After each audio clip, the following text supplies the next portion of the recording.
Disclaimer, यह कहानी पूरी तरह से काल्पनिक है और यह केवल मनोरंजन के उद्देश्य से बनाया गया है और हमारा मकसद किसी की भावनाओं को ठेस पहुंचाना नहीं है, बल्कि आपको दिलचस्प कहानियां सुनाना है। तो बिना किसी देरी के शुरू करते हैं आज का शानदार एपिसोड। इसके अलावा वैशाली ने बोलना जारी रखा। हालांकि जादुई रास्ते पर चलने वाले युवाओं को अक्सर टॉप लिस्ट में जगह नहीं मिलती, लेकिन उनकी ताकत को कम नहीं आंका जाना चाहिए। वे जादू की अंधी राह पर चलते हैं और सीधी राह छोड़कर शॉर्टकट अपनाते हैं। वे ताकत के लिए अपनी चेतना, विवेक और मानवीय भावनाएं तक छोड़ देते हैं। इस कारण थोड़े ही समय में उनकी शक्ति बहुत ऊंचाई तक पहुंच सकती है। अब जब गेंडे के जन्म की खबर फैल रही है, तो मुझे डर है कि ये जादूगर लोग भी यहां जरूर पहुंचेंगे। वैशाली की यह बात सुनकर आयान के मन में हजारों विचार एक साथ उमड़ने लगे। दरअसल राघवेंद्र ने बड़ी चतुराई से परिद्वीप को युद्ध के लिए जगह चुना था। वह एक ही तीर से दो निशाने साधना चाहता था। फिलहाल गेंडे के पुनर्जन्म की खबरें पूरे इलाके में फैल चुकी थीं। गेंडा एक शुभ और दिव्य प्राणी माना जाता है। अगर कोई उसे पाल ले तो वह आदमी महान सौभाग्य और संतत्व का प्रतीक बन सकता है। इस वजह से धार्मिक रास्तों और शैतानी संप्रदायों के शक्तिशाली योद्धा अब इस दौड़ में शामिल होने को तैयार हो चुके हैं। इस समय परिद्वीप पर जैसे बादलों की तरह शक्तिशाली लोग मंडरा रहे थे। हर ओर खतरा फैला हुआ था, लेकिन इन हालात में भी आयान ने डर के बजाय एक नई और ऊंची महत्वाकांक्षा को जन्म दिया। वह आत्मविश्वास से मुस्कुराया और मजबूती से बोला, अगर आपको मुकुट पहनना है तो उसका भार भी उठाना होगा। जब आप सबसे ऊंचे सिंहासन की ओर बढ़ते हैं तो राह में कांटे जरूर होंगे, लेकिन मैं निडर हूं, बहादुरी के साथ आगे बढ़ूंगा। उसके शब्द जैसे ही गिरे, उसकी देह से विजयी ऊर्जा का विस्फोट हुआ। ऐसा लगा मानो वह पूरी दुनिया को अपने साहस से जीत लेगा। ऐसी अजेय गति किसी को सिर्फ बातों से नहीं मिलती, यह असंख्य कठिन लड़ाइयों से हासिल होती है।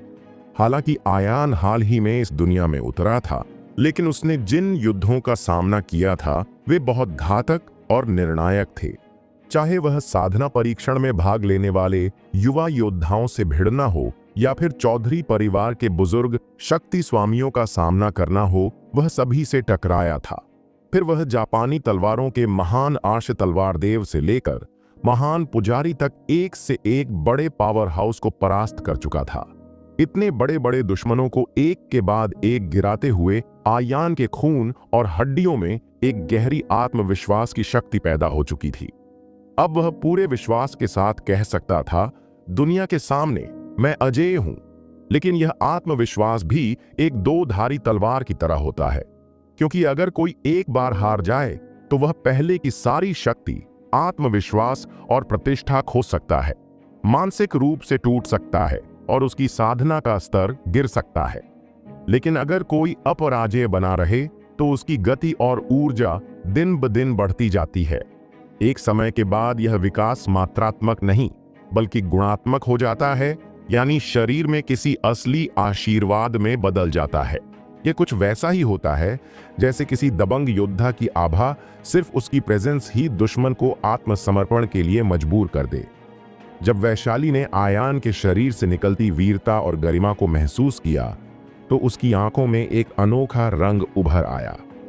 वह खुद संत थी और उसने सालों में असंख्य महान योद्धाओं को देखा था, लेकिन कोई भी आयान की बराबरी नहीं कर सकता था।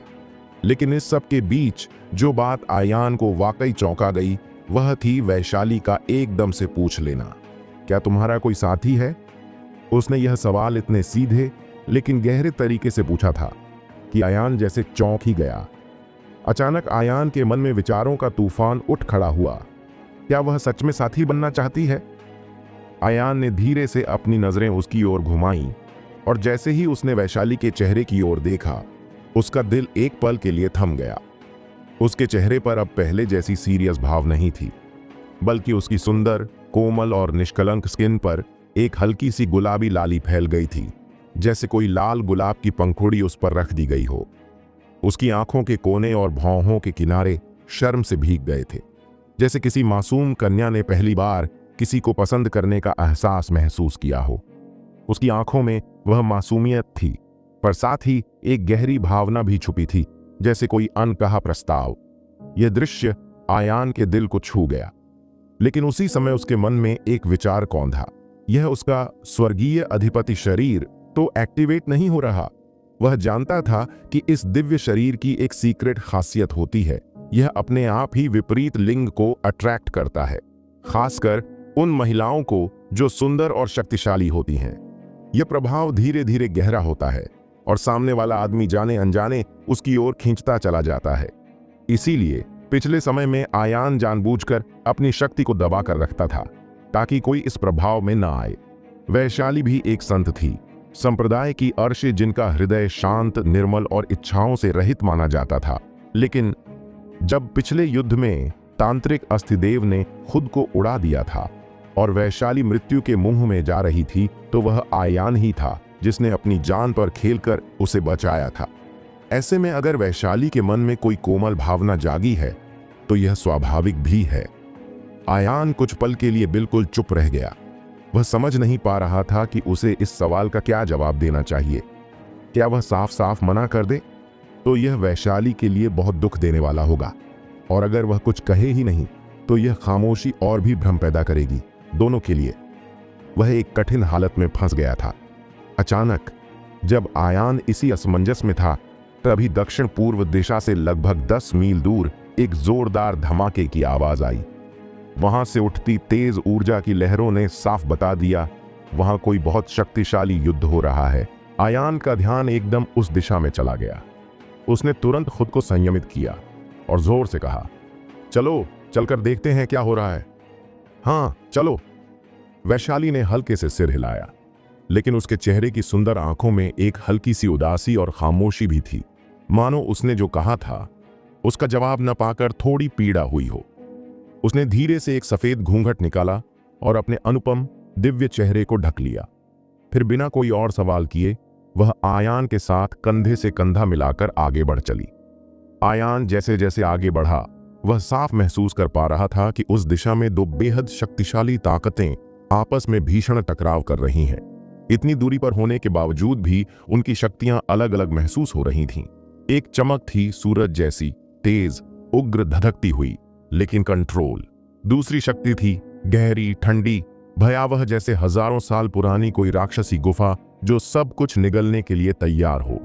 यह दूसरी शक्ति उस अस्थिदेव की तुलना में भी ज्यादा खतरनाक लग रही थी जो पहले समुंदर में छिपी हुई थी।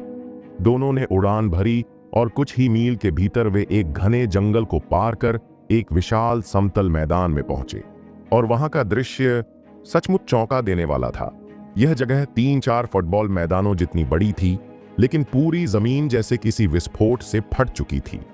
जगह जगह गहरी दरारें थीं, जैसे वहां बमबारी हुई हो या जमीन में बिजली गिर गई हो। धरती ऐसे फटी हुई थी मानो कोई पुराना युद्ध यहां दोबारा जाग उठा हो। खुले मैदान के बीचों बीच 2 आदमी आमने सामने खड़े थे। एक था एक वीर युवा और दूसरा लाल कपड़े में लिपटा हुआ एक रहस्यमयी बौद्ध संत। थोड़ा दूर से देखने पर आयान की नजर सबसे पहले उस लड़के पर पड़ी। वह उम्र में कोई ज्यादा नहीं लग रहा था, लगभग 27 या 18 साल का, लेकिन उसका व्यक्तित्व इतना प्रभावशाली था कि देखने वाला बस उसे देखता रह जाए। उसने अपने सिर पर बैंगनी और सुनहरे रंग का मुकुट पहन रखा था जो सम्राटों का प्रतीक होता है। उसके शरीर पर एक 4 पंजों वाले अजगर का वस्त्र था और उसके ऊपर उसकी पीठ पर लिपटा हुआ एक चमकदार सुनहरे तराजू वाला लबादा था। यह कपड़ा देखने में बहुत ही घना था, भारी होना चाहिए था, लेकिन उसे देखकर किसी को भी भार का नहीं बल्कि अद्भुत हल्केपन का एहसास होता था, जैसे कि वह कोई पौराणिक ड्रैगन रॉब हो, देवताओं का वस्त्र। उसका चेहरा बिल्कुल पूर्णिमा की चांदनी जैसा था, शांत, दमकता हुआ और तेजस्वी। उसके रंग में वसंत की भोर के फूलों की कोमलता थी। उसका माथा बिल्कुल किसी छेनी से गढ़े गए मंदिर जैसा दिखता था और उसकी भौहें जैसे तलवारें हों जिनमें से तारों की तरह तेज चमक निकल रही हो। उसकी हर एक चाल में एक प्राकृतिक प्रभुत्व, एक सम्राट जैसी शानदारता थी। ऐसा लगता था कि वह स्वाभाविक रूप से इस धरती पर राज करने के लिए पैदा हुआ है। चारों दिशाओं को पार करता हुआ वह मानो इस दुनिया का केंद्र बन चुका था। उसके शरीर की हड्डियां भी मामूली नहीं थीं। उसके बाएं और दाएं कंधे की हड्डियां किसी अनमोल जेड स्तंभ की तरह थीं, साफ, चमकदार और परिपूर्ण। ये वे हड्डियां थीं जिन्हें पुराने समय में सूर्य, चंद्रमा, ड्रैगन और बाघ की हड्डियां कहा जाता था, बहुत कठिन और बहुत शक्तिशाली। ऐसी हड्डियां केवल उन्हीं में पाई जाती हैं जो ड्रैगन और फीनिक्स के अवतार माने जाते हैं, जो सम्राट बनने के लिए जन्मे हैं। यह देखकर आयान को अचानक एक पुरानी बात याद आई। जब वह साधना परीक्षण में भाग ले रहा था, तब ड्रैगन टाइगर पर्वत के स्वर्गीय गुरु ने उससे कहा था, आयान, तुम्हारे अंदर सम्राट का भाग्य है जो 1000 सालों में केवल एक बार जन्म लेता है। लेकिन अब इस लड़के को देखकर साफ था, वह भी सम्राट का भाग्य लेकर आया है। लेकिन एक पहाड़ 2 बाघों को नहीं सह सकता। इस धरती पर 2 सम्राट एक साथ कैसे रह सकते हैं? अब आयान की नजर उस दूसरे व्यक्ति पर पड़ी।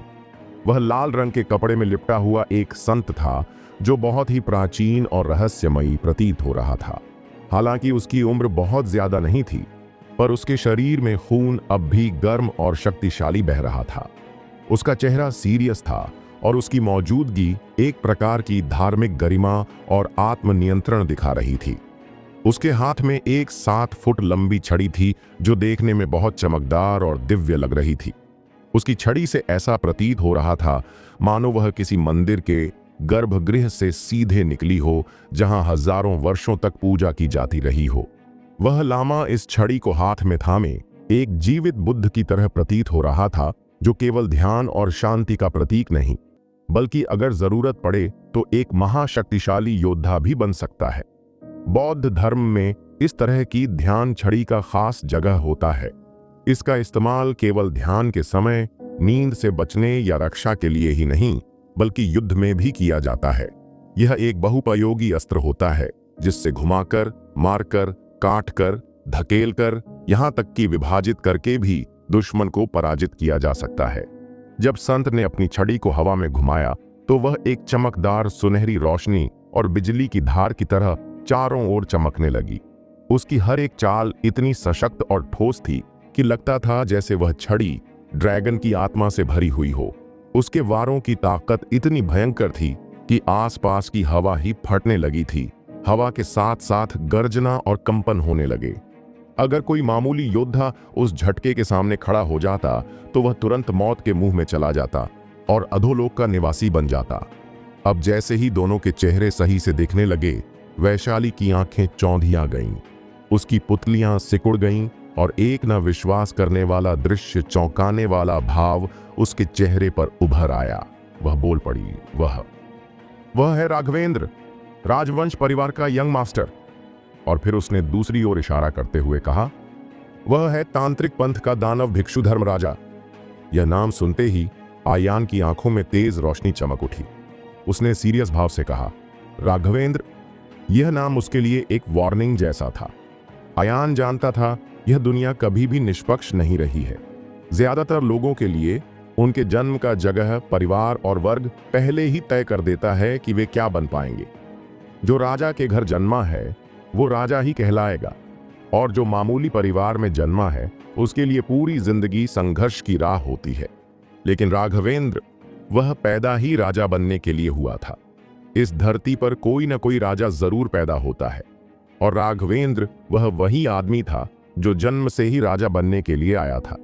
वह राजवंश परिवार का यंग मास्टर था और बचपन से ही उसमें अद्भुत और अविश्वसनीय प्रतिभा दिखाई दी थी। उसकी याददाश्त इतनी तेज थी कि वह कोई भी पुरानी और गहरी किताब सिर्फ एक बार पढ़कर उसे याद कर लेता था। 2 बार पढ़ने के बाद वह उसे समझ भी लेता था, और तीसरी बार पढ़ते ही उसे पूरी तरह आत्मसात कर लेता था। जब वह 20 साल का हुआ तो उसने पहले ही राजवंश परिवार के पुराने लाइब्रेरी की सभी क्लासिकल किताबें पढ़ डाली थीं, जिनमें 100 परिवारों की ताकत की विधियां और ज्ञान शामिल था। उसकी विद्वता और क्षमता इतनी बड़ी थी कि कोई उसकी गहराई को माप नहीं सकता था। छिपे हुए संप्रदायों और पंथों में आज भी न जाने कितने स्वर्गीय प्रतिभाशाली लोग छुपे बैठे हैं, लेकिन वे सभी राघवेंद्र के सामने फीके लगते थे। वे सब बस उसकी राह देखने के लिए ही बने थे। लेकिन फिर आयान का जन्म हुआ, और जैसे आयान ने उस सिंहासन की ओर कदम बढ़ाया, वैसे ही राघवेंद्र के गौरव पर एक परछाई पड़ गई। भले ही राघवेंद्र सर्वोच्च सूची में सबसे ऊपर था, लेकिन आयान देवताओं की सूची में आ गया और हर ओर उसकी ही चर्चा होने लगी। अब राघवेंद्र, जिसने हमेशा अपने गौरव पर गर्व किया था, उसे यह बिल्कुल सहन नहीं हुआ। उसे ऐसा लगने लगा जैसे उसकी जगह कोई और ले रहा है और वह धीरे धीरे लोगों की स्मृति से मिटता जा रहा है। इसीलिए उसने एक चाल चली। उसने अपनी 2 सबसे शक्तिशाली ड्रैगन गार्ड्स को भेजा ताकि वे आयान को पकड़ कर लाए। पर वह यह नहीं जानता था कि आयान केवल एक प्रतिभाशाली लड़का नहीं, बल्कि एक तूफान था।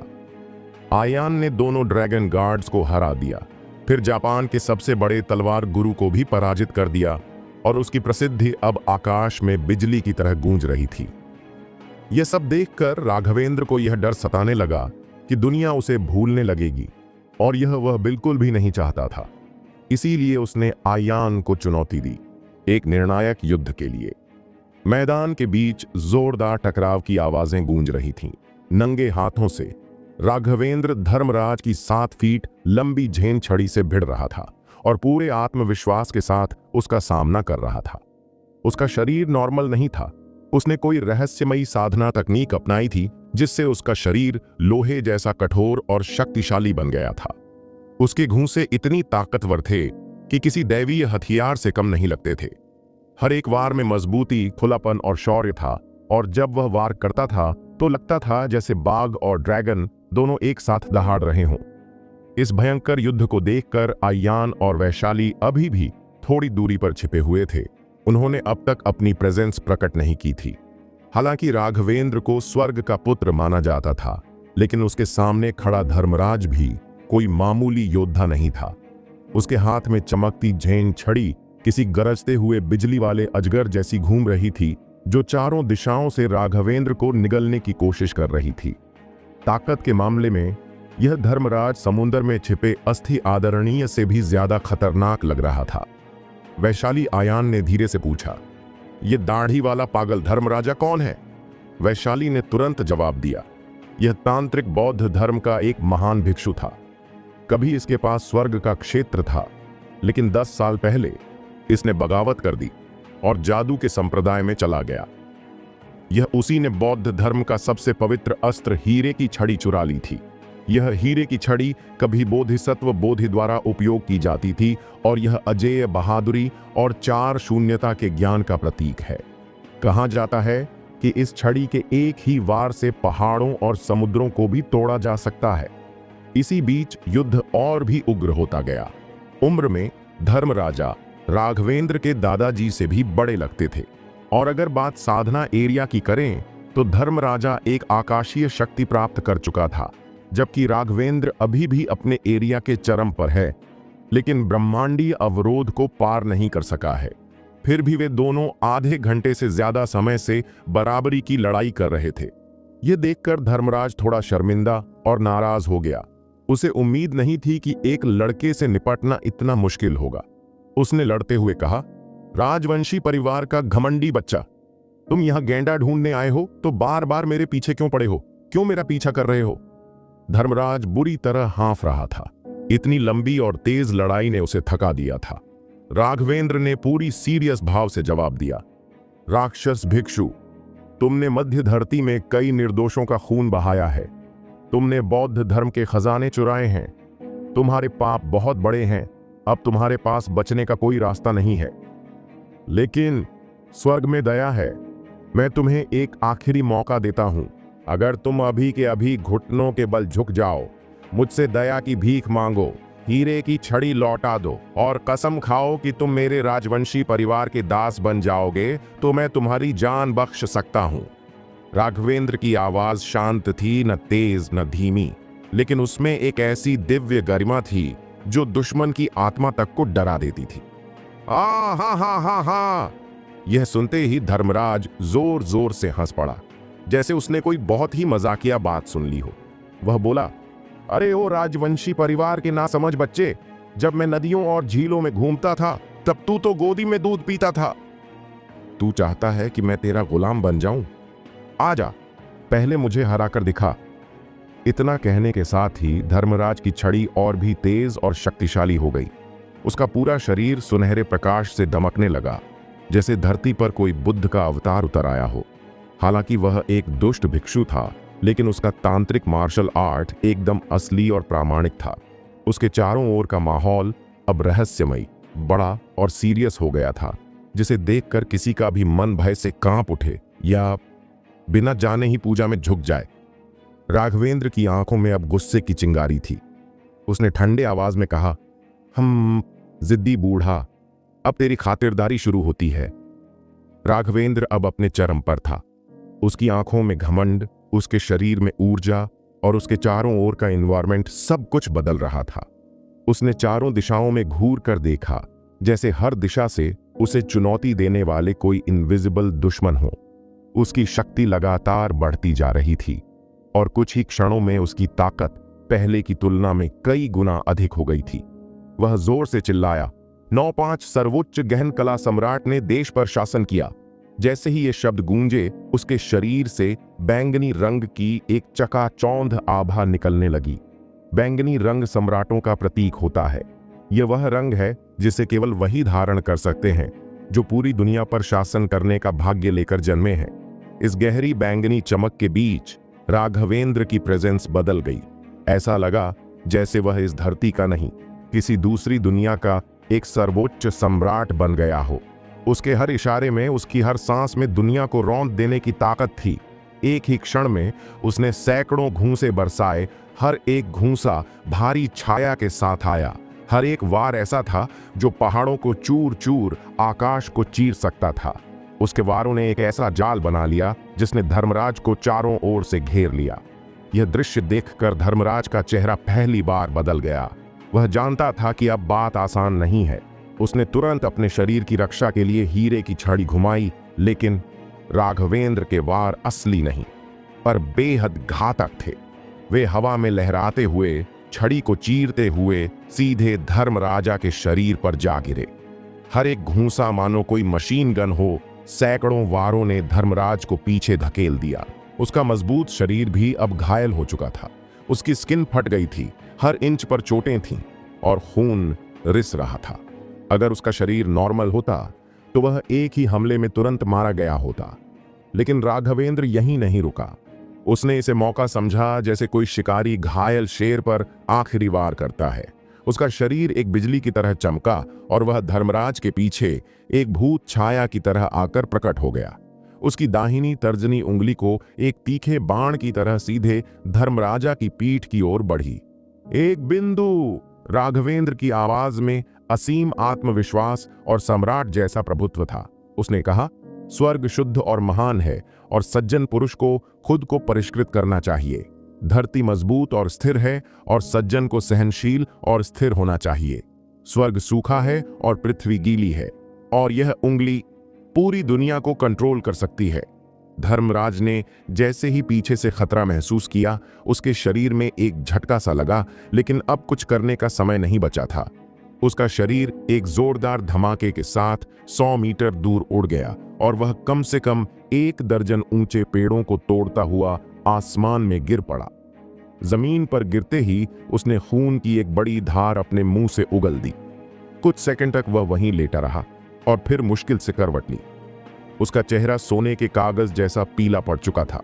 सांसें थमी हुई थीं और उसका पूरा शरीर अनजाने में कांप रहा था। वो एक उंगली इतनी खतरनाक थी कि उसका पूरा शरीर हिल गया। राघवेंद्र की उस उंगली से निकली ऊर्जा ने उसके शरीर के अंदर तक प्रवेश कर लिया था। उसकी आंतें, नाड़ियां और ऊर्जा स्रोत तक टूटने लगे थे।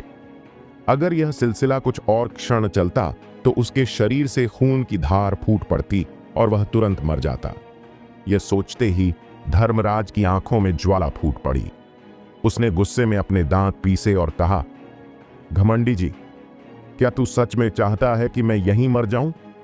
राघवेंद्र शांत लेकिन घातक आवाज में बोला, अगर तू अभी के अभी घुटनों के बल झुक जाए, मुझसे दया की भीख मांगे, हीरे की छड़ी मुझे सौंप दे और कसम खा कि तू मेरे राजवंशी परिवार का गुलाम बनेगा, तो पिछला प्रस्ताव अब भी मान्य है, वरना तू जरूर ही मर जाएगा। धर्मराज के मन में झंझावात चल रहा था। अगर वह किसी और से हार भी जाता तो शायद भूल जाता, लेकिन राजवंशी परिवार के पास हजारों साल की पृष्ठभूमि और असंख्य रहस्यमयी तकनीकें थीं। अगर उसने यह शर्म झेली तो वह शायद मौत से भी बदतर स्थिति में चला जाएगा। कुछ पल के लिए उसका चेहरा कभी नीला कभी सफेद हो गया, जैसे वह स्वर्ग और नरक के बीच खड़ा हो। अचानक उसने एक बड़ा फैसला किया। उसने जोर से चिल्लाया, छोटे घमंडी राजा, तू चाहता है कि मैं आत्मसमर्पण करूं और अपनी मौत को खुद बुलाऊं? नहीं, आज मैं तुझसे पूरी ताकत से लड़ूंगा। इतना कहते ही उसके शरीर से एक भीषण जलती हुई रोशनी निकली, जैसे पत्थर और जेड़ एक साथ फटने वाले हों। उसने पूरी ताकत से अपनी वज्र की छड़ी घुमाई और दहाड़ा। जब बुद्ध को गुस्सा आता है तो वह बन जाता है राजा, राक्षसी कर्मों की अग्नि सभी जीवों को भस्म कर दे। यह सुनते ही आसपास की धरती हिलने लगी, हवा कांप उठी, चारों ओर भयानक कंपन फैलने लगा और तभी 3 फुट ऊंची एक दरार धरती पर खुल गई। उस दरार से निकली एक बड़ी आकृति। उसका शरीर बड़ा और डरावना था। उसके सिर पर 7 चोटियां थीं, बाल उसके कंधे पर लटक रहे थे। उसका चेहरा भीषण गुस्से से भरा हुआ था। उसकी पीठ पर भीषण आग जल रही थी। उसका दाहिना हाथ तलवार पकड़े था और बायां हाथ रस्सी। उसके माथे के बीचों बीच एक तीसरी आंख थी जो खुली हुई थी और बेहद डरावनी लग रही थी। यह दृश्य देखकर आयान के पास खड़ी वैशाली चौंक कर बोल पड़ी, यह राजा है। वह 3 फुट ऊंचा राजा एक अंधकार से निकलकर प्रकट हुआ। उसका पूरा शरीर नीले और काले रंग का था। उसकी आंखों में भयंकर आग जल रही थी और चारों ओर से बिजली जैसी गड़गड़ाहट गूंज रही थी। उसके आने से पूरा एनवायरमेंट दम घोंटने वाला हो गया, जैसे हवा जम गई हो और हर कोई उसकी प्रेजेंस से कांपने लगा हो। रघु राजा, जिन्हें गुस्से और न्याय के देवता के रूप में भी जाना जाता है, वे बौद्ध धर्म की करुणा के रास्ते में गुस्से की शक्ति के रक्षक रूप हैं। बौद्ध धर्म में करुणा का भाव सर्वोपरि माना गया है, लेकिन हर जीव करुणा के योग्य नहीं होता। जब सामने वाला प्राणी दुष्ट हो, जब वह बुराई का पुतला बन चुका हो, तो दयालु बुद्ध भी गुस्सा हो उठते हैं। तब वे एक शांत साधु नहीं रहते, बल्कि गुस्से के अवतार के राजा का रूप धारण करते हैं। इसलिए बौद्ध धर्म के हर महान बुद्ध का एक गुस्सा रूप भी होता है। उदाहरण के लिए मैत्रेय बुद्ध का अवतार है, न जबकि उनके सौम्य रूप का अवतार है। अगर वहां कोई सच्चा बौद्ध शिष्य होता तो वह पहली ही नजर में पहचान जाता कि सामने जो प्रकट हुआ है वह कोई और नहीं, बल्कि 5 राजाओं में सबसे प्रमुख है। जब बुराई की शक्तियां बेकाबू हो जाती हैं, जब राक्षसी आत्माएं दुनिया को अंधकार में डुबोने लगती हैं, तब प्रकट होता है यह क्रोधित अवतार जिसे कोई हिला नहीं सकता, जो कभी न डिगे, कभी न डरे। यह वही अवतार है जो बुराई का समूल नाश करता है और साधकों के मार्ग को सही करता है। इसका भयानक रूप भले ही किसी राक्षस देवता की तरह क्यों न लगे, लेकिन इसके अंदर शुद्धतम बुद्ध की दिव्य शक्ति होती है। यह मामूली लोगों की कल्पना से परे है। धर्मराज ने इसी बुद्ध को बुलाने के लिए अपनी हीरे की वज्र छड़ी का सहारा लिया था। हालांकि राजा शांति से हवा में तैर रहा था, लेकिन उसके चारों ओर फैली प्रकाश की शक्ति हवा को भी पवित्र बना रही थी। उसके चारों ओर न कोई गंदगी थी, न कोई विकृति, बस एक शुद्ध, शांत और दिव्य चमक थी, मानो पश्चिमी स्वर्ग का प्रकाश स्वयं धरती पर उतर आया हो। उसकी प्रेजेंस से सिर्फ धर्मराज ही नहीं, बल्कि पूरा एरिया जैसे बुद्ध के राज्य में परिवर्तित हो गया हो। अब वहां कोई दानव नहीं था, कोई राक्षसी ऊर्जा नहीं थी, बस एक अटल अमर प्रकाश की लहर जो किसी भी दुष्ट आत्मा को जलाकर भस्म कर सकती थी। धर्मराज अब पूरी तरह बदल चुका था। उसने अब बुद्ध की शांति नहीं, बल्कि क्रोधित अवतार की चेतावनी ले ली थी। उसने राघवेंद्र को देखा सीरियस लेकिन करुणा से भरे आवाज में बोला, बोधिसत्व अपनी भौहें झुकाता है क्योंकि वह संसार के सभी प्राणियों को देखता है। वह देखता है जीवन और मृत्यु के चक्र को और उन सभी प्राणियों को मोक्ष दिलाना चाहता है। लेकिन जब कोई दुष्ट आत्मा सामने आ जाए जो धर्म को भ्रष्ट करे, निर्दोषों को गुमराह करे, तब वह शांत नहीं रहता। तब वह बनता है बोधिसत्व जो धर्म की रक्षा के लिए, बुराई को समाप्त करने के लिए अडोल हो जाता है। इसके बाद उसने सीधा राघवेंद्र की ओर देखा और गरजते हुए पूछा, हे बालक जी, न क्या तू राजा के समक्ष घुटनों के बल नहीं झुकेगा? क्या तू आत्मसमर्पण नहीं करेगा? उसकी आवाज किसी नारे की तरह गूंजी, मानो धरती और आकाश को एक कर दे। यदि कोई कमजोर योद्धा वहां होता तो वह उसी क्षण डर के मारे झुक जाता। लेकिन राघवेंद्र, वह तो राजाओं के खून से बना था। उसने अपना सिर ऊंचा रखा, जैसे वह इन सब प्रभावों से बिल्कुल भी विचलित नहीं हुआ हो। उसकी आंखें जलती हुई मशालों की तरह थीं। उसके चेहरे पर वही घमंड और आत्मविश्वास था। मेरे राजवंशी परिवार के पूर्वज, वह बोला, पीले सम्राट एक सच्चे सम्राट थे। न वह जनता के वोटों से नहीं, बल्कि आकाश की आज्ञा से सम्राट बने थे। और अब मैं राघवेंद्र अपने पूर्वजों के पद चिन्हों पर चलूंगा। मैं मामूली लोगों के ऊपर खड़ा होऊंगा और इस दुनिया का एकमात्र शासक बनूंगा। अगर राजा बुद्ध का अवतार है, अगर वह फिर से जन्म लेता है, तो भी मैं उससे लड़ूंगा।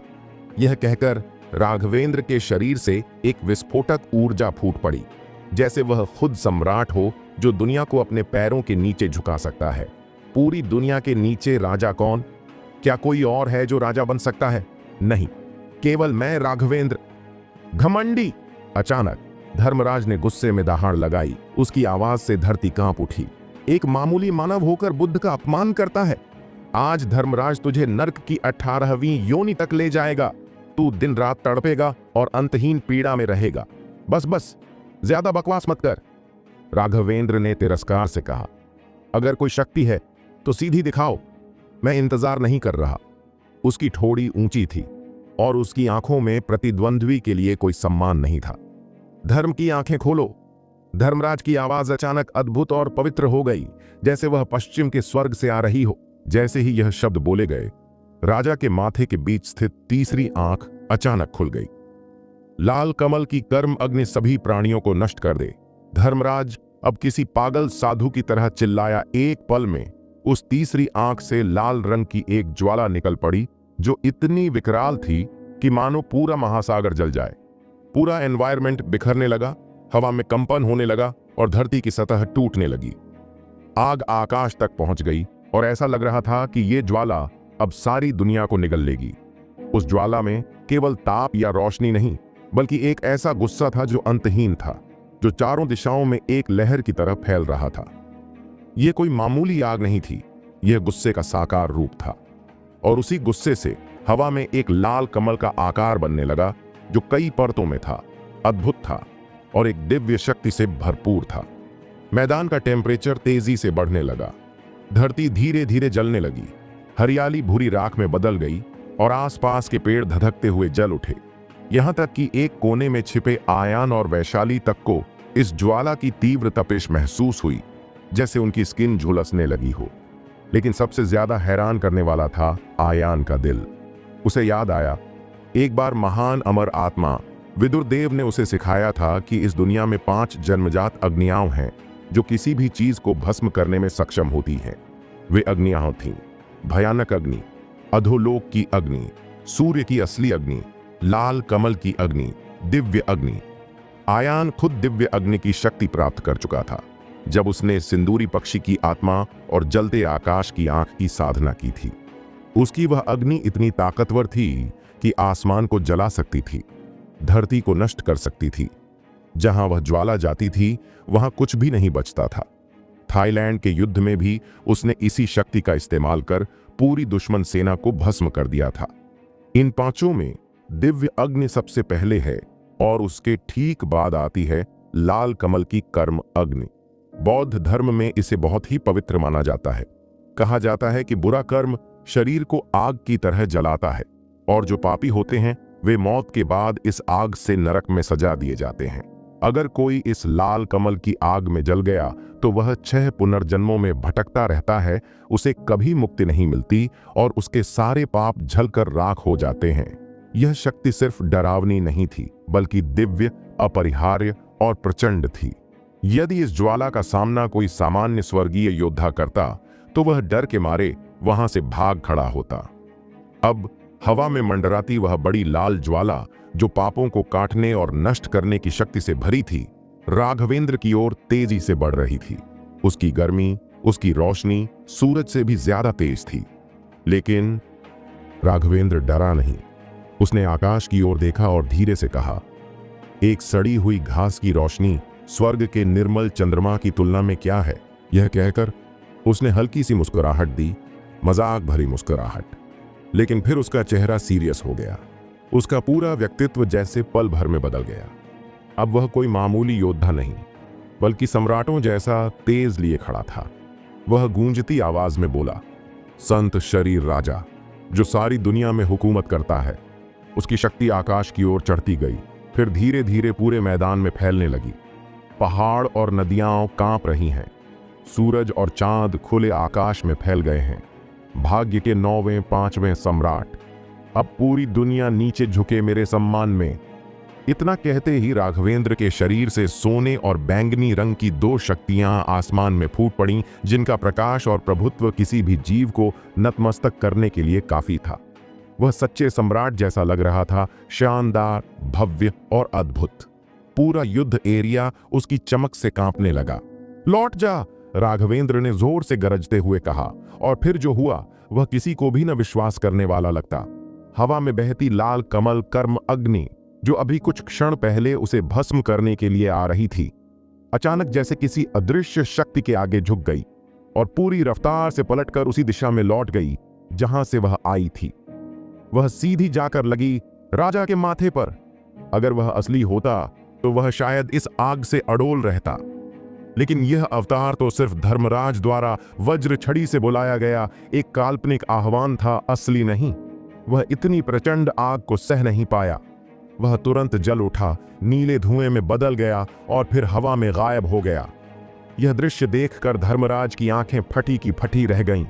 उसकी पुतलियां सिकुड़ गईं, चेहरा एकदम विकृत हो गया और वह किसी भूत की तरह डरावना लगने लगा।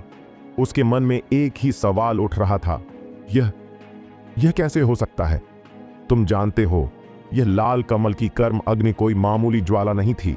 यह वह अग्नि थी जिसे बौद्ध धर्म में पाप काटने और दोष नष्ट करने की सर्वोच्च शक्ति माना गया है।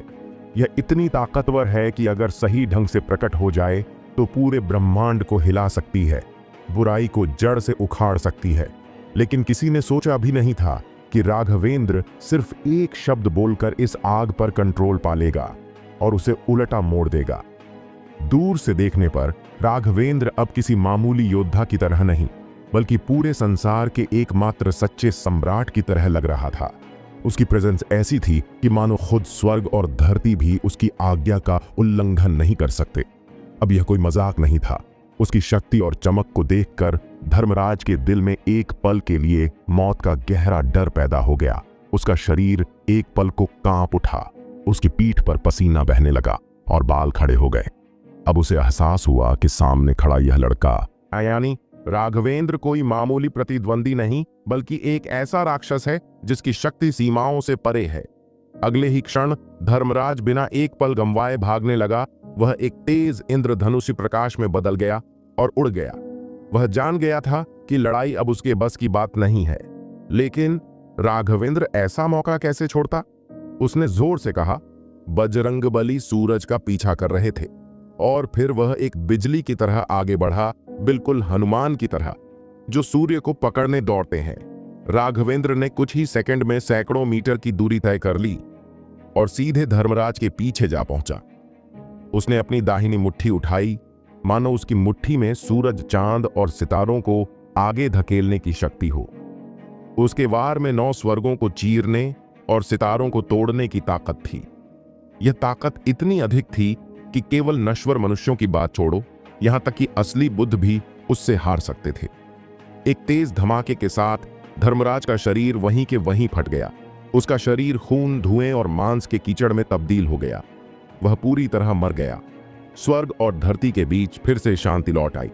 अब मैदान में सिर्फ राघवेंद्र खड़ा था, जो चारों ओर एक सर्वोच्च सम्राट जैसी चमक फैला रहा था। वह ऐसा प्रतीत हो रहा था जैसे पूरी दुनिया पर उसका गर्व है और वह उसका मालिक है। इसी समय महान अमर आत्मा विदुरदेव की हल्की सी आवाज अय्यान के कानों में गूंजने लगी। क्या यह पौराणिक संत शरीर है?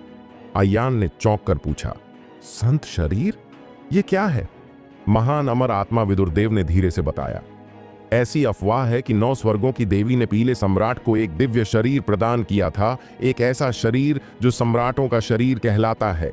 वह शरीर किसी भी इंसान को दुनिया का शासक बना सकता है, जिसकी शक्ति देखकर सभी जातियां दंग रह जाती हैं। और अब राघवेंद्र ने उस पवित्र काया को जागृत कर दिया है। यह संकेत है कि वह फ्यूचर में पूरी दुनिया पर हुकूमत करने की काबिलियत रखता है। फिर महान अमर आत्मा विदुरदेव की आवाज कुछ सीरियस हो गई। उसने वार्निंग दी, आयान, तुम राक्षस संप्रदाय के वंशज हो, तुम्हारे पास स्वर्गीय अधिपति शरीर है, लेकिन यह राघवेंद्र तुम्हारा सबसे बड़ा दुश्मन है, इसलिए बहुत सावधान रहना। यह सुनकर अयान ने बात को बिल्कुल हल्के में नहीं लिया। उसने देखा कि राघवेंद्र के चारों ओर बैंगनी हवाओं का घेरा था, जिसे देखकर कोई भी अनजाने में झुकना चाहता था। उसकी शक्ति ही स्वाभाविक रूप से समर्पण करवाने वाली थी। आयान को याद आया जब वह पहाड़ के जगह में था और वह युद्ध के देवता का अभ्यास कर रहा था, तो उसने दिव्य आंखों से पीले सम्राट की शक्ति की एक झलक देखी थी, और अब राघवेंद्र में वही राजा जैसी छवि उभरने लगी थी। यदि उसे कुछ साल और मिल जाए तो वह सच में नए युग का सम्राट बन सकता है, चारों दिशाओं पर शासन करे। लेकिन आयान ने अपनी मुट्ठियां भींच ली। मैं ऐसा कभी नहीं होने दूंगा।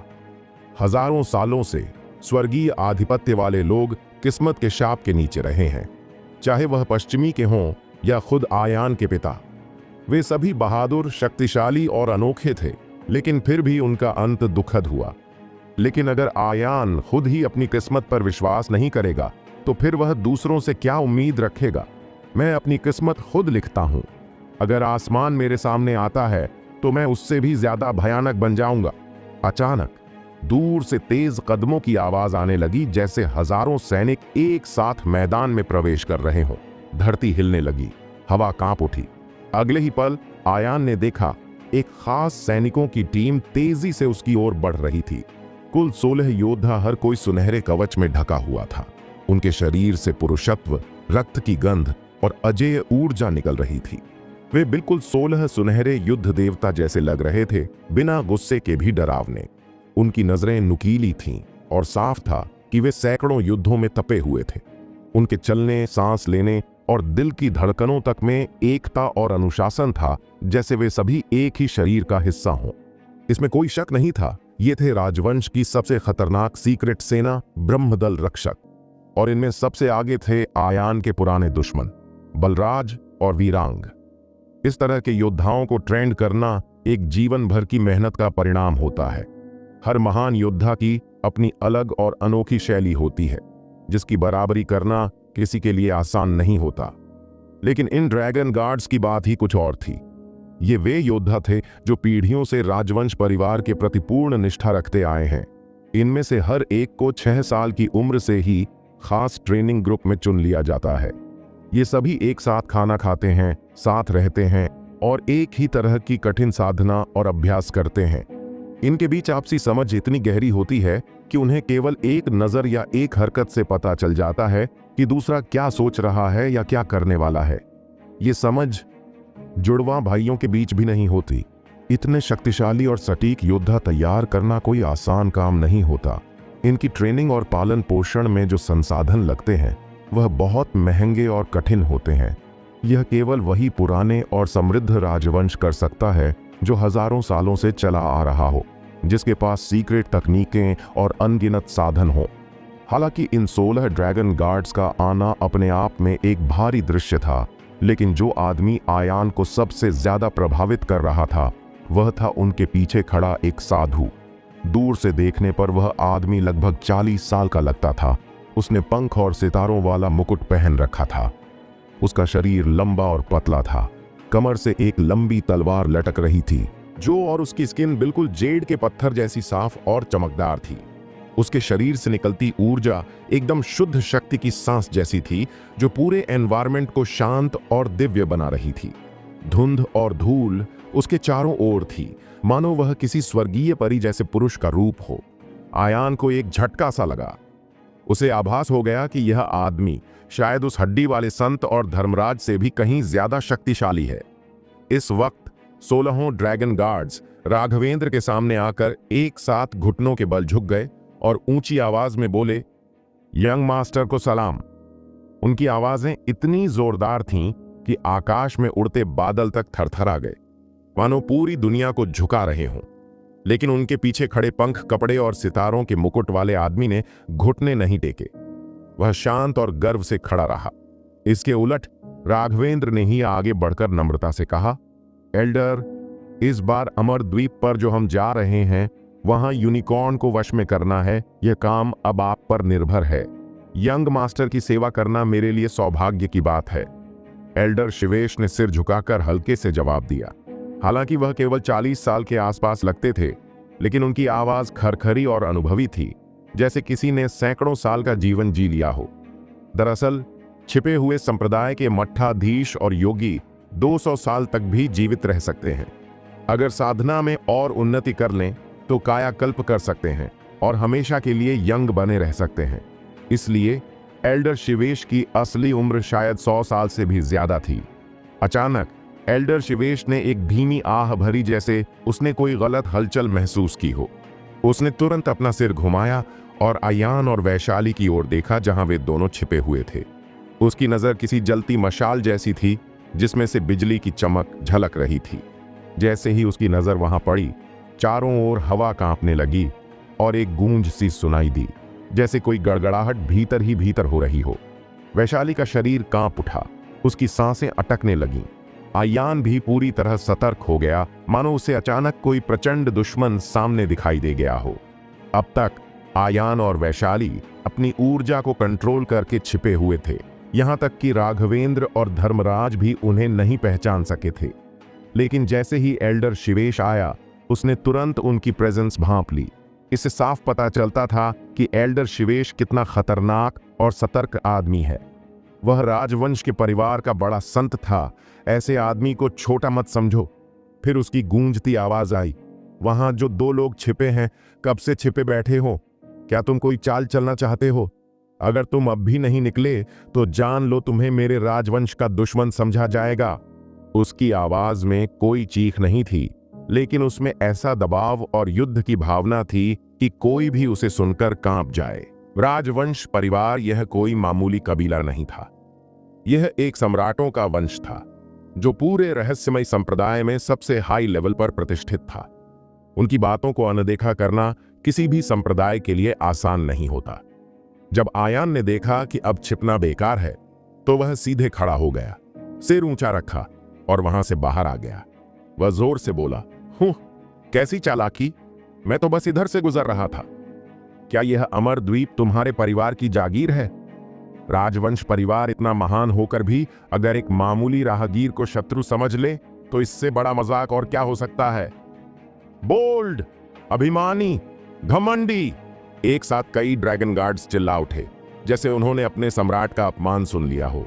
अगले ही पल राघवेंद्र, एल्डर शिवेश और 16 ब्रह्मदल ड्रैगन गार्ड्स एक साथ घूमे और अपनी नजरों से सीधे आयान को घूरने लगे। अब आयान तूफान के केंद्र में आ चुका था। यंग मास्टर आयान, क्या यह तुम हो? सबसे पहले वीरांग ने पहचान कर चौंकते हुए चिल्लाया। यह सुनकर राघवेंद्र की आंखों में चमक आ गई। उसने आयान को सिर से पांव तक देखा, जैसे किसी खजाने को पहली बार देखा हो। दरअसल आयान की प्रसिद्धि अब तक पूरी दुनिया में फैल चुकी थी। हिडन गेट फोरम में उसके बारे में सैकड़ों पोस्ट थीं, लेकिन अब तक किसी ने उसका चेहरा नहीं देखा था। यह पहली बार था कि राघवेंद्र को वह आदमी साक्षात रूप में दिखाई दिया, जिसका नाम अब फेमस बन चुका था। यह एक भाग्यपूर्ण मुठभेड़ थी, लेकिन शायद यह मुठभेड़ 2 राजाओं की टकराव बन जाए। अचानक राघवेंद्र की आंखों में एक तेज चमक दौड़ गई।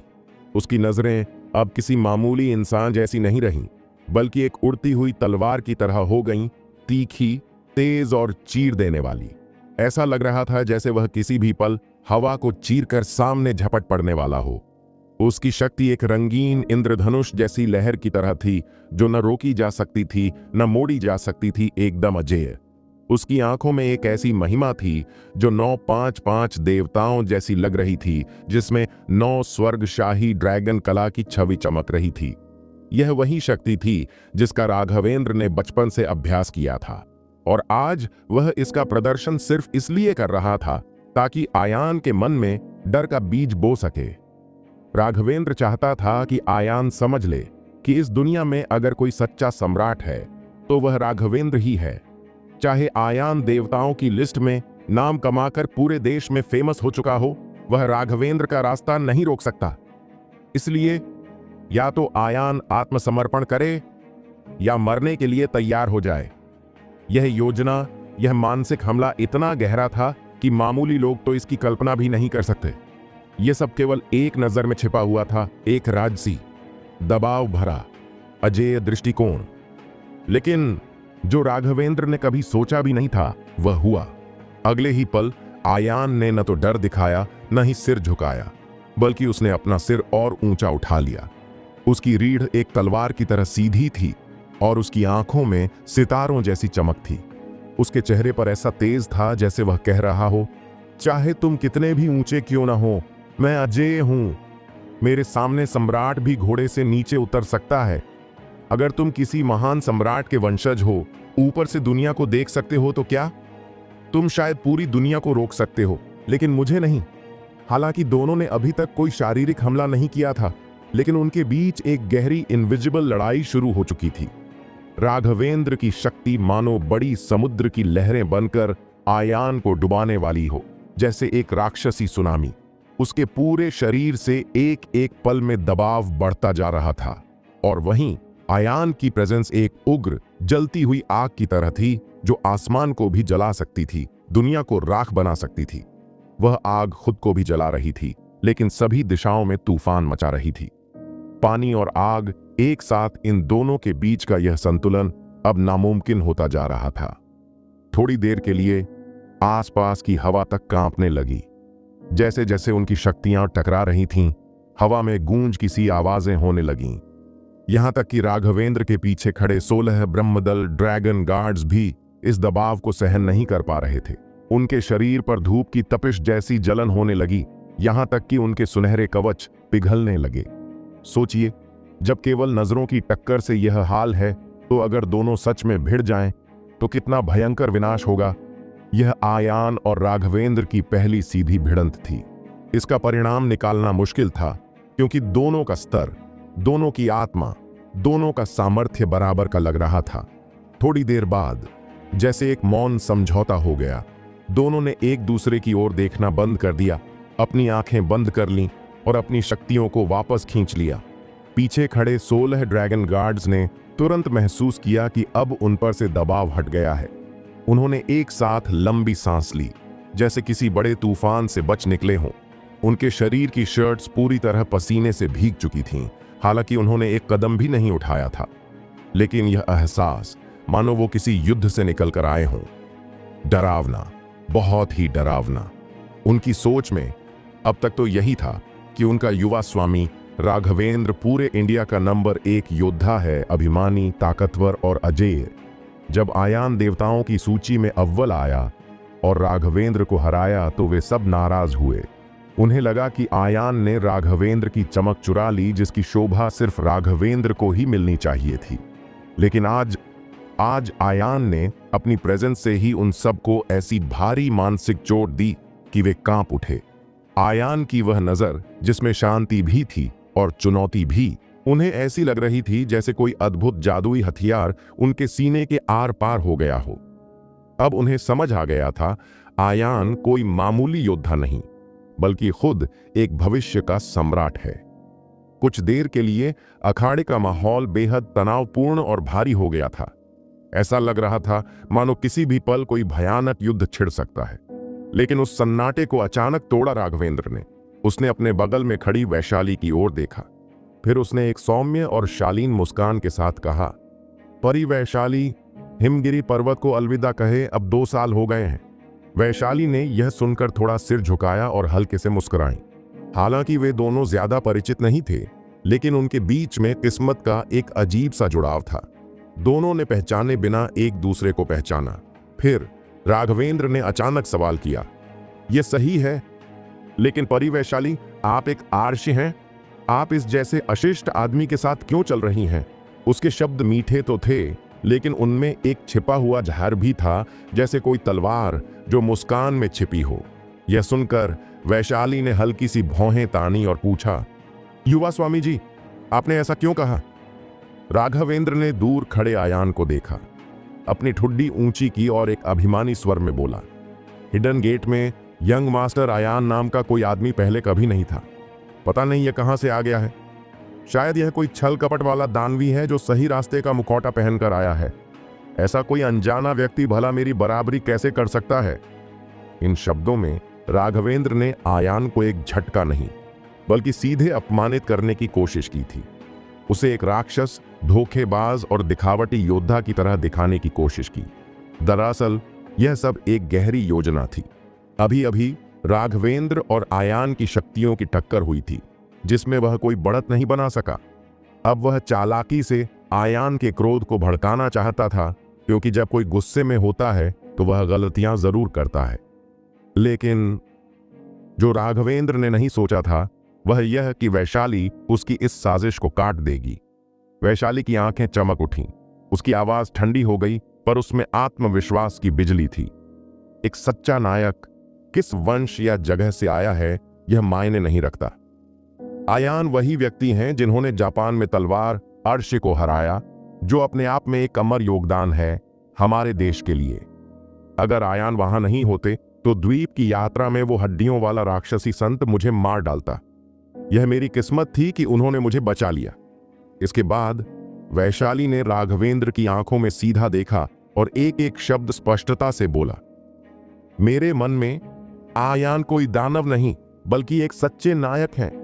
मास्टर जी, प्लीज उनके बारे में जो अपशब्द आपने कहे उनके लिए माफी मांगिए। ये बात पूरे अखाड़े में भूकंप की तरह गूंज उठे, मानो एक शांत तालाब में कोई भारी पत्थर गिरा हो और लहरें दूर तक फैल गईं। राघवेंद्र जो चाहता था वह था आयान के आत्मबल को तोड़ना, लेकिन उसका दांव उलटा पड़ गया। वैशाली के इन शब्दों ने उसके अहंकार को एक जोरदार तमाचा मारा। एक अभिमानी योद्धा के लिए किसी और के सामने माफी मांगना मरने से भी बदतर होता है। राघवेंद्र की आंखों में गुस्सा चमक उठा, उसकी आवाज अब सख्त हो गई।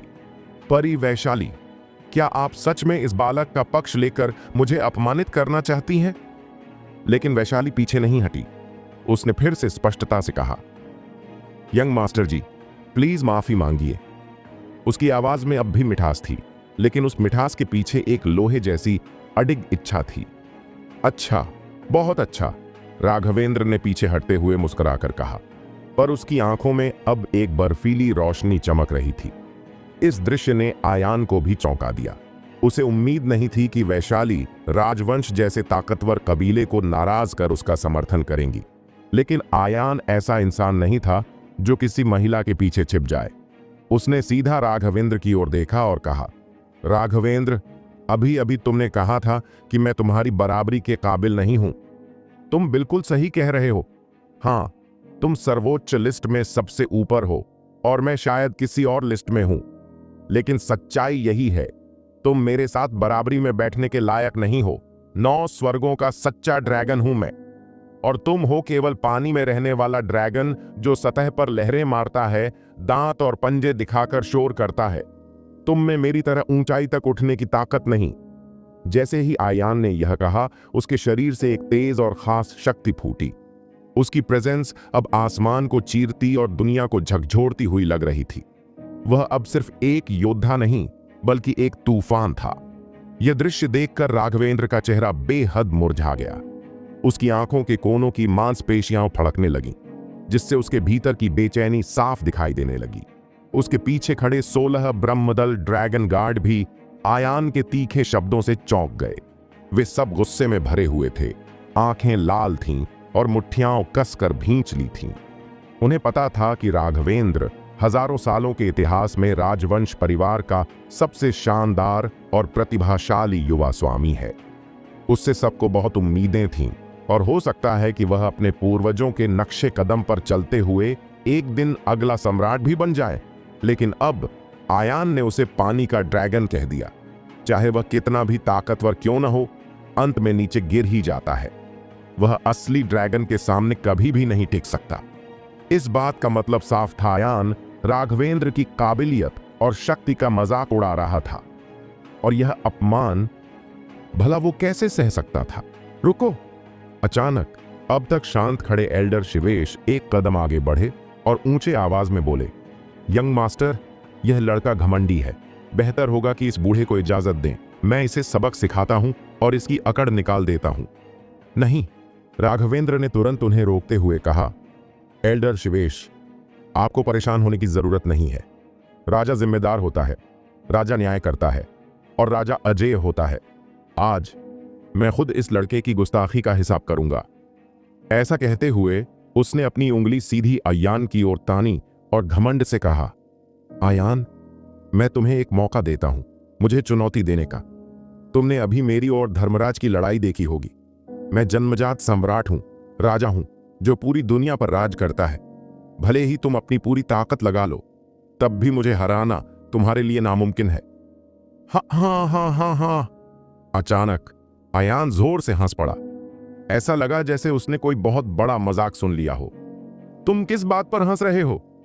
राघवेंद्र का चेहरा सख्त हो गया था। ऐसा लग रहा था जैसे उसके आत्मसम्मान पर चोट पहुंची हो। वह गुस्से से जलने लगा था। मैं तुम्हारे घमंड पर हंसता हूं, तुम्हारे जैसे अभिमान पर हंसता हूं, आयान ने मजाक से कहा। जो आखिरी इंसान मेरे सामने इस तरह की बातें करता था, उसकी कब्र की घास अब 3 मीटर ऊंची हो चुकी है। अब तो तेरी मौत पक्की है। राघवेंद्र का गुस्सा अब फूट पड़ा। उसका शरीर एक तोप के गोले की तरह आगे बढ़ा। पूरा शरीर बैंगनी सम्राट ऊर्जा से ढका हुआ था। वह सम्राट की तरह लग रहा था, एक ऐसी बड़ी शक्ति की लहर के साथ जो आयान पर भारी दबाव डाल रही थी। उसने पवित्र काया की शक्ति को अपनी पूरी सीमा तक खींच लिया था। उसके इस एक वार में सूरज और चांद को निगलने, सितारों को चीरने, हर दिशा को साफ कर देने, यहां तक कि 9 आकाशों में प्रवेश करने की ताकत दिखाई दे रही थी। 16 ब्रह्मदल ड्रैगन गार्ड पीछे हटते चले गए। उनका शरीर कांपने लगा था, जैसे जमीन उनके पैरों के नीचे से खिसक रही हो।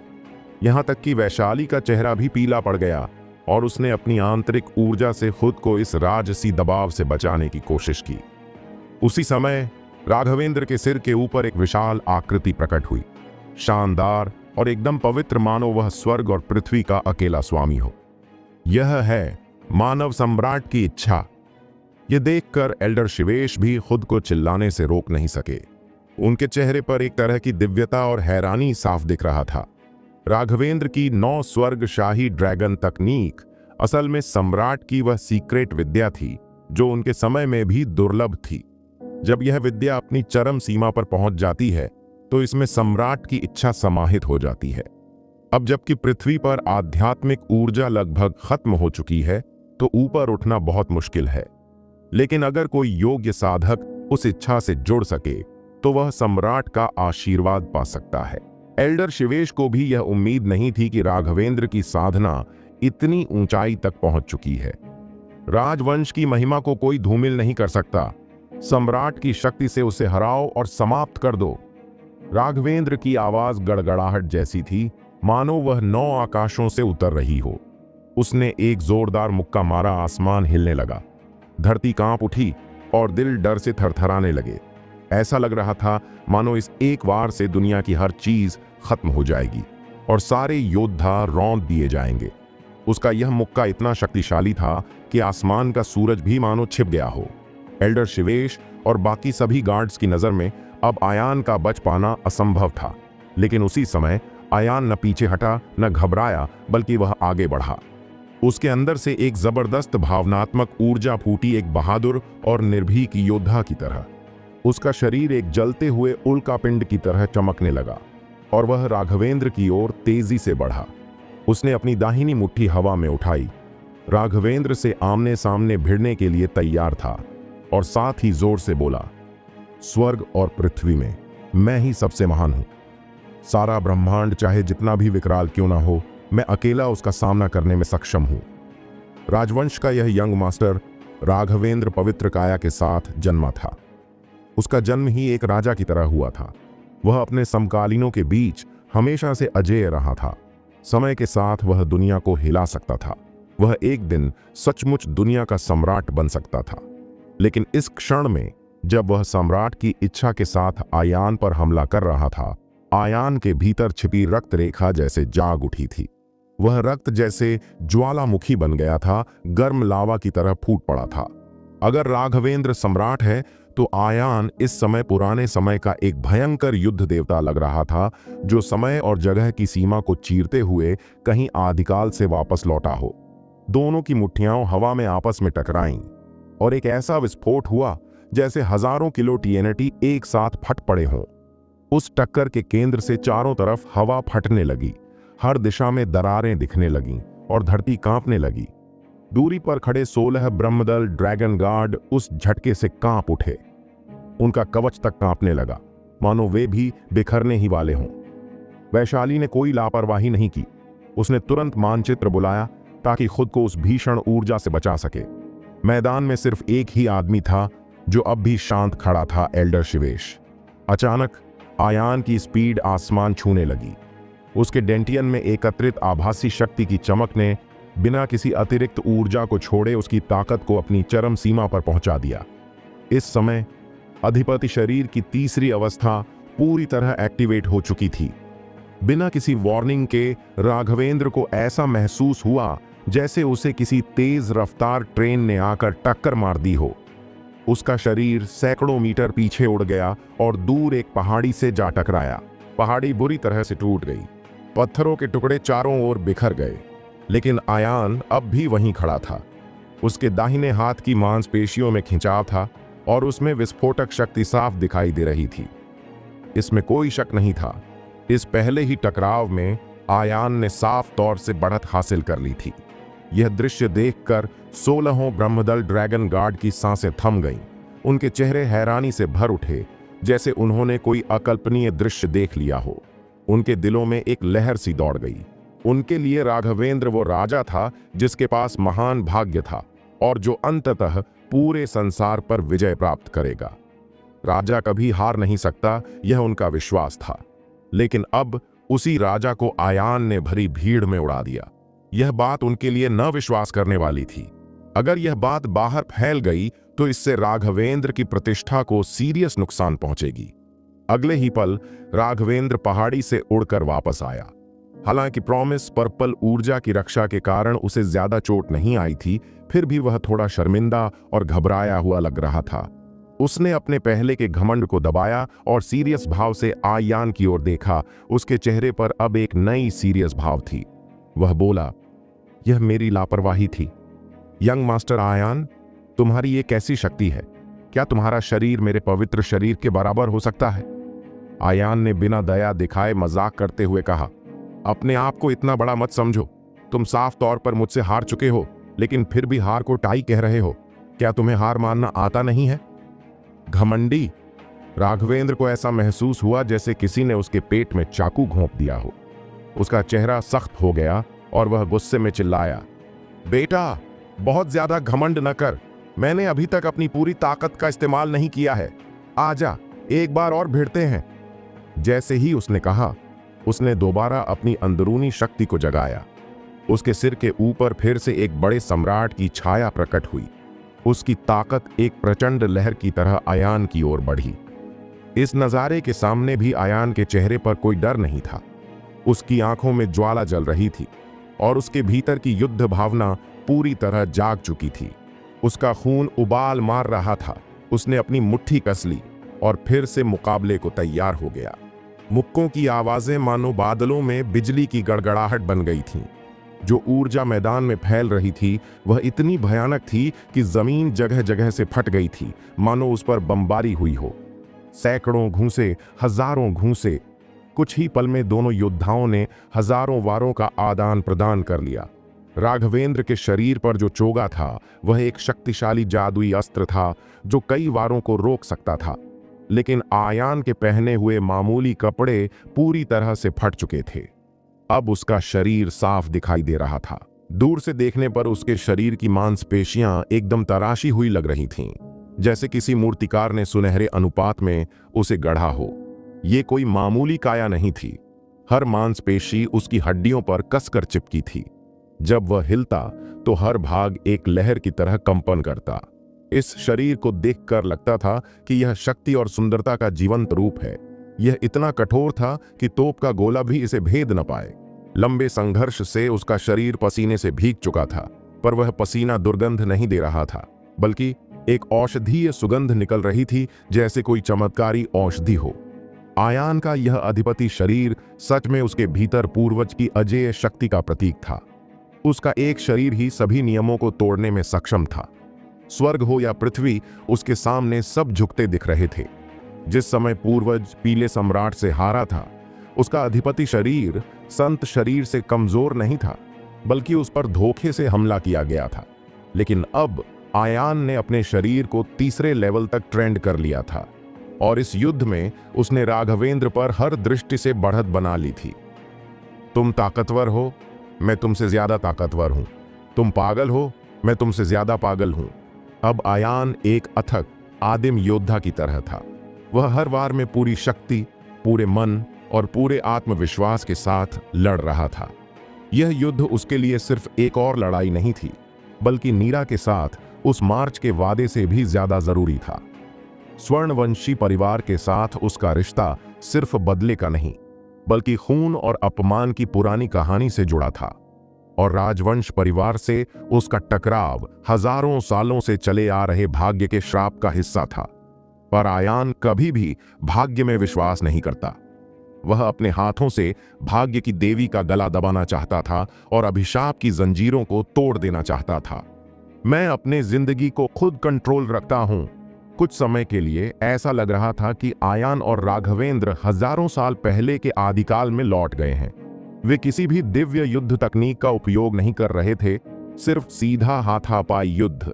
केवल मुठ्ठियाओं, घुटने, कोहनियाओं, टांगें, यहां तक कि दांत भी एक हथियार की तरह इस्तेमाल हो रहे थे।